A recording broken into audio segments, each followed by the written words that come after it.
Jeremías capítulo 52. Caída de Jerusalén. Sedequías tenía 21 años cuando subió al trono y reinó en Jerusalén 11 años. Su madre se llamaba Amutal y era hija de Jeremías de Libna.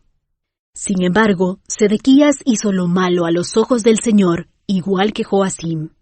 Estas cosas sucedieron debido al enojo que el Señor tenía contra la gente de Jerusalén y de Judá, hasta que finalmente los expulsó de su presencia y los envió al destierro. Sedequías se rebeló contra el rey de Babilonia. Así que el 15 de enero, durante el 9º año del reinado de Sedequías, Nabucodonosor, rey de Babilonia, dirigió a todo su ejército contra Jerusalén. Rodearon la ciudad y construyeron rampas de asalto contra las murallas. Jerusalén estuvo sitiada hasta el año 11 del reinado de Sedequías. Hacia el 18 de julio del año 11 del reinado de Sedequías, el hambre en la ciudad ya era muy intensa y se había agotado por completo lo último que quedaba de alimento. Entonces abrieron una brecha en la muralla de la ciudad y todos los soldados huyeron. Como la ciudad estaba rodeada por los babilonios, esperaron hasta la caída del sol y entonces se deslizaron por la puerta que está entre las dos murallas, detrás del jardín real, y se dirigieron al valle del Jordán. Sin embargo, las tropas babilónicas persiguieron al rey Sedequías y lo alcanzaron en las llanuras de Jericó, porque todos sus hombres lo habían abandonado y se habían dispersado. Capturaron al rey y lo llevaron ante el rey de Babilonia, que se encontraba en Ribla, en la tierra de Amad. Allí el rey de Babilonia dictó sentencia contra Sedequías. El rey de Babilonia hizo que Sedequías observara mientras masacraba a sus hijos. También masacró a todos los funcionarios de Judá en Ribla. Luego le sacó los ojos y lo ató con cadenas de bronce, y el rey de Babilonia lo llevó a Babilonia. Sedequías permaneció allí en prisión hasta el día de su muerte. Destrucción del templo. El 17 de agosto de ese año, que era el año 19 del reinado de Nabucodonosor, llegó a Jerusalén Nabuzaradán, capitán de la guardia y funcionario del rey babilónico. Quemó por completo el templo del Señor, el palacio real y todas las casas de Jerusalén. Destruyó todos los edificios importantes de la ciudad. Después supervisó a todo el ejército babilónico mientras derribaba por completo las murallas de Jerusalén. Entonces Nabuzaradán, capitán de la guardia, se llevó cautivos a algunos de los más pobres, al resto de las personas que quedaban en la ciudad, a los desertores que habían jurado lealtad al rey de Babilonia y al resto de los artesanos. Pero Nabuzaradán permitió que algunos de los más pobres se quedaran para cuidar los viñedos y los campos.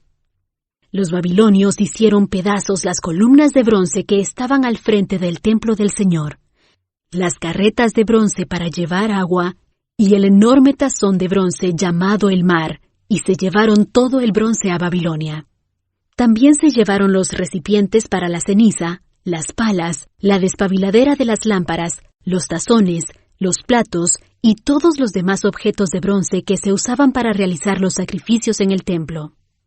El capitán de la guardia también se llevó los cuencos pequeños, los recipientes para quemar incienso, los tazones, los calderos, los candelabros, los cucharones y las copas utilizadas para las ofrendas líquidas y todos los demás objetos de oro puro o de plata.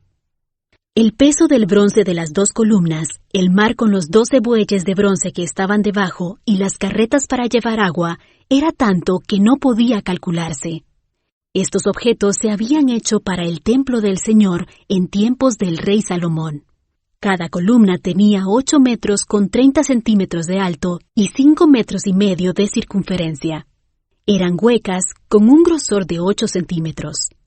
El capitel de bronce en la parte superior de cada columna era de 2 metros con 30 centímetros de alto y estaba decorado alrededor con una red de granadas hechas de bronce. Había 96 granadas a los lados y un total de 100 granadas en la red alrededor de la parte superior. Nabuzaradán, capitán de la guardia, se llevó consigo como prisioneros al sumo sacerdote Seraías, al sacerdote de segundo rango Sofonías y a los 3 porteros principales. De la gente que seguía escondida en la ciudad, Se llevó a un oficial que había estado al mando del ejército judío, a 7 de los consejeros personales del rey, al secretario principal del comandante del ejército, quien estaba a cargo del reclutamiento, y a otros 60 ciudadanos. Nabuzaradán, capitán de la guardia, los llevó a todos ante el rey de Babilonia, que se encontraba en Ribla. Allí, en Ribla, en la tierra de Hamat, el rey de Babilonia mandó que los ejecutara a todos. Así que el pueblo de Judá fue expulsado de su tierra y llevado al destierro. El número de cautivos llevados a Babilonia en el 7º año del reinado de Nabucodonosor fue de 3023. Más adelante, en el año 18 de Nabucodonosor, se llevó a 832 más. En el año 23 del reinado de Nabucodonosor, él envió a Nabuzaradán, capitán de la guardia, quien se llevó consigo a 745 más, un total de 4.600 cautivos. Esperanza para la descendencia real de Israel. En el año 37 del exilio de Joaquín, rey de Judá, Evil-Merodach ascendió al trono de Babilonia. El nuevo rey fue bondadoso con Joaquín y lo sacó de la cárcel el 31 de marzo de ese año. Le habló con amabilidad y le dio una posición superior a la de los demás reyes exiliados en Babilonia. Le proporcionó a Joaquín ropa nueva para reemplazar la ropa de prisionero y le permitió comer en presencia del rey por el resto de su vida. Así que el rey de Babilonia le dio una ración diaria de comida mientras vivió. Esto continuó hasta el día de su muerte.